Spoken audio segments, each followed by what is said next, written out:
Hi, ഇന്ന് നമുക്കൊരു action crime thriller സിനിമയെ പരിചയപ്പെടാം. എന്തായാലും സിനിമയെ പറ്റി ഡീറ്റെയിൽ ആയിട്ട് അറിയുന്നതിന് മുന്നോടിയായിട്ട് എന്നും പറയുന്ന പോലെ ചാനൽ സബ്സ്ക്രൈബ് ചെയ്യാനും വീഡിയോ ഇഷ്ടപ്പെടുകയാണെങ്കിൽ ലൈക്ക് ചെയ്യാനും ഷെയർ ചെയ്യാനൊക്കെ തന്നെ ശ്രമിക്കാം. പിന്നെ ഒരു സിനിമ എവിടെ പരിഭാഷ ചെയ്തായിട്ട് എനിക്കറിയില്ല, പക്ഷേ നിങ്ങൾക്ക് ഈ ഒരു സിനിമ തമിഴ് ഡബ്ബിങ്ങിൽ കാണണമെന്നുണ്ടെങ്കിൽ ആമസോൺ പ്രൈമിൽ ഒക്കെ ഈ ഒരു സിനിമയുടെ തമിഴ് ഡബ്ബിങ് അവൈലബിൾ ആണ്. എവിടെയെങ്കിലും ലിങ്ക് കിട്ടുകയാണെന്നുണ്ടെങ്കിൽ നമ്മുടെ ഗ്രൂപ്പിലേക്ക് ഫോർവേഡും ചെയ്തേക്കാം. ഇനി എന്തായാലും സിനിമയുടെ പേര് പറയാം. സിനിമയുടെ പേര് 21 Bridges. 21 Bridges 2019 പുറത്തിറങ്ങിയിട്ടുണ്ടായിരുന്ന ഈ അമേരിക്കൻ ക്രൈം ത്രില്ലർ സിനിമയുടെ കഥാപരിസരത്തിലേക്ക് നോക്കുമ്പോഴത്തേക്കും നമ്മുടെ ചിത്രത്തിന്റെ കഥ നടക്കുന്ന ഒരു ഒറ്റ രാത്രിയാണ്. അപ്പോൾ സംഭവത്തിലേക്ക് നോക്കുമ്പോഴത്തേക്കും ബ്രൂക്ലൈൻ എന്ന് പറയുന്ന പ്ലേസ്, അവിടെ ഒരു വൈൻ ഷോപ്പ്. ആ വൈൻ ഷോപ്പിലേക്ക് മുഖംമൂടിയൊക്കെ ഇട്ട് രണ്ടുപേരെത്താണ്, കയ്യിൽ തോക്കുകളും കാര്യങ്ങളൊക്കെ ഉണ്ട്. എന്താണ് ഇവരുടെ ഉദ്ദേശം എന്ന് ചോദിച്ചു കഴിഞ്ഞാൽ വൈൻ ഷോപ്പിൽ കയറിയിട്ട് വൈൻ മോഷ്ടിക്കുക എന്നുള്ളതല്ല, മറിച്ച് ആ ഒരു വൈൻ ഷോപ്പിനുള്ളിൽ ഏകദേശം 30 കിലോ കൊക്കൈൻ ഇരിപ്പുണ്ട്. അത് മോഷ്ടിച്ചുകൊണ്ട് പോകുക എന്നുള്ളതായിരുന്നു ഇവരുടെ ലക്ഷ്യം എന്നുള്ളത്. എന്നാൽ അവിടെ എത്തിയപ്പോഴത്തേക്കും പോലീസുകാരും കാര്യങ്ങളൊക്കെ ഇവരെ വളഞ്ഞു. അങ്ങനെ ഏകദേശം ഇവരെ 8ഓളം പോലീസുകാരെ അവിടെ വെച്ച് കൊല്ലേണ്ട ഒരു സ്ഥിതിയിലേക്ക് എത്തുകയാണ്. അങ്ങനെ ഇവർ 8 പോലീസുകാരെ കൊന്നിട്ട് അവിടുന്ന് എസ്കേപ്പ് ആവുകയാണ്.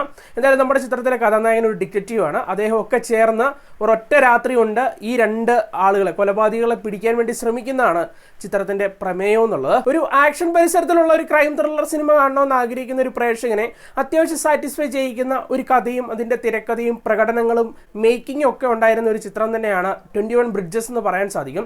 ഇപ്പം ഇതിന്റെ കഥയൊക്കെ എടുത്തു നോക്കുകയാണെങ്കിൽ സിനിമയുടെ തുടക്കം വളരെ പ്രഡിക്റ്റബിൾ ആയിട്ട് പോകുന്ന പോലെയൊക്കെ തോന്നും. അല്ലെങ്കിൽ നമുക്കിത് ഗസ് ചെയ്യാൻ പറ്റുന്ന കഥയാണല്ലോ, അല്ലെങ്കിൽ ഇതൊരു പ്ലെയിൻ ആയിട്ട് സഞ്ചരിക്കുന്ന ഒരു കഥയാണല്ലോ എന്നൊക്കെ നമുക്ക് തോന്നും. പക്ഷേ സിനിമ കഥ പറഞ്ഞു പോകുമ്പോഴത്തേക്ക് അൺഎക്സ്പെക്ടഡ് ആയിട്ടുള്ള കുറച്ച് മൊമെന്റ്സും കാര്യങ്ങളൊക്കെ നിങ്ങളിലേക്ക് നൽകിക്കൊണ്ട് തന്നെയാണ് ചിത്രത്തിന്റെ കഥ പോയിട്ടുണ്ടായിരുന്നത്. അതുപോലെ തന്നെ തിരക്കഥയുടെ കാര്യവും പറയണം. അത്യാവശ്യം ഗ്രിപ്പിംഗ് ആയി തന്നെയാണ് സിനിമയുടെ തിരക്കഥയും നരേറ്റ് ചെയ്തിട്ടുണ്ടായിരുന്നത്. വളരെ ഫാസ്റ്റ് ആയിട്ടാണ് നരേറ്റ് ചെയ്തിട്ടുണ്ടായിരുന്നത്. സോ വലിയ ലെങ്ത് ഒന്നുമില്ല. സിനിമയുടെ ആ ഒരു സ്റ്റോറി എത്ര ലെങ്ത് ഡിമാൻഡ് ചെയ്യുന്നു അതിനനുസരിച്ചുള്ള ഡ്യൂറേഷനും കാര്യങ്ങളൊക്കെ സിനിമയ്ക്കുള്ളിൽ വരുന്നുള്ളൂ. ഏകദേശം 1.25 മണിക്കൂർ താഴെയാണ് ലെങ്ത് എന്നുള്ളത്. അത്യാവശ്യം ഗ്രിപ്പിംഗ് ആയിരുന്നു കേട്ടോ. അത് ഞാൻ ഈ പറഞ്ഞ പോലെ ഒരു ആക്ഷൻ പരിസരം, അതിനുള്ളിൽ 2 ക്രിമിനൽസ്, അവരെ പിടിക്കാൻ വേണ്ടി കുറച്ച് മണിക്കൂറുകൾ കൊണ്ടാണ് ഈ സിനിമയുടെ കഥാപരിസരം മൊത്തത്തിൽ സഞ്ചരിക്കുന്നത്. ഒരു 4-5 മണിക്കൂർ കൊണ്ടാണ്, ഒരൊറ്റ രാത്രി കൊണ്ടാണ് പിടിക്കാൻ വേണ്ടി ശ്രമിക്കുന്നത്. അപ്പോൾ വളരെ ഇൻട്രസ്റ്റിംഗ് ആയിട്ട് തന്നെ ഗ്രിപ്പിംഗ് ആക്കി തന്നെ തിരക്കഥയിലൂടെയും ആ ഒരു കഥ കൊണ്ടുപോയിട്ടുണ്ടായിരുന്നു എന്ന് പറയാൻ സാധിക്കും. കൂടാതെ പ്രകടനങ്ങളുടെ കാര്യവും എടുത്തു പറയണം. ഹീറോ ആയിട്ട് എത്തിയിട്ടുണ്ടായിരുന്നത് ഷഡ്വിൻ ബോസ്മാൻ ആണ്. നിങ്ങൾക്ക് അറിയാമല്ലോ, അദ്ദേഹത്തിന്റെ അവസാന കാലഘട്ടത്തിലെ ചിത്രം കൂടിയാണ് അത്. എനിക്ക് തോന്നുന്നു ഈ ഒരു സിനിമയാണ് അദ്ദേഹത്തിൻ്റെതായിട്ട്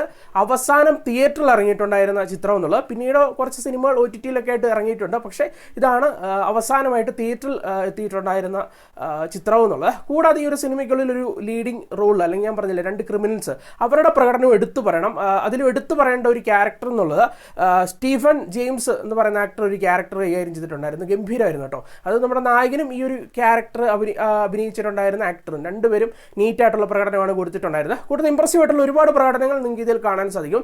ടെക്നിക്കലി പറയേണ്ടത് അത്യാവശ്യം സ്റ്റണ്ണിങ് ആയിട്ടുള്ള സിനിമാറ്റോഗ്രഫി വർക്ക് ഉണ്ടായിരുന്നു, മ്യൂസിക് വർക്ക് ഒക്കെ ഉണ്ടായിരുന്നു, എഡിറ്റിംഗ് വർക്ക് ഒക്കെ ഉണ്ടായിരുന്നു എന്ന് പറയാൻ സാധിക്കും. ചുരുക്കി പറഞ്ഞാൽ ടെക്നിക്കലിയും അത്യാവശ്യം ഒരു ക്വാളിറ്റി, നിലവാരം പുലർത്തിയിട്ടുള്ള ഒരു ചിത്രം തന്നെയാണ് 21 Bridges എന്ന് പറയാൻ സാധിക്കും. മൊത്തത്തിൽ നോക്കി കാണുമ്പോഴത്തേക്കും അത്യാവശ്യം നിങ്ങൾക്ക് ഒന്ന് കണ്ടിരിക്കാൻ സാധിക്കുന്ന ഒരു സിനിമ തന്നെയാണ്. അതായത് എന്താണ്, അത്യാവശ്യം ഒരു ക്രൈം പരിസരം, എന്നിട്ട് പിന്നീട് അങ്ങോട്ടൊരു ആക്ഷൻ മൂഡ് ക്രിയേറ്റ് ചെയ്യുക, ആ ഒരു ടൈപ്പിലുള്ള ജോണറിലുള്ള ഒരു സിനിമയാണ്. തീർച്ചയായിട്ടും കണ്ടു നോക്കുക. ഒരു എന്താണ്, മുഷിപ്പ് സൃഷ്ടിക്കാത്ത ഒരു ചിത്രം എന്ന് തന്നെ പറയാൻ സാധിക്കും. നമുക്ക് സ്റ്റാർട്ട് ടു എൻഡ് അത്യാവശ്യം ഗ്രിപ്പിംഗ് ആയി കണ്ടു തീർക്കാൻ സാധിക്കുന്ന ഒരു ചിത്രം കൂടിയാണ്.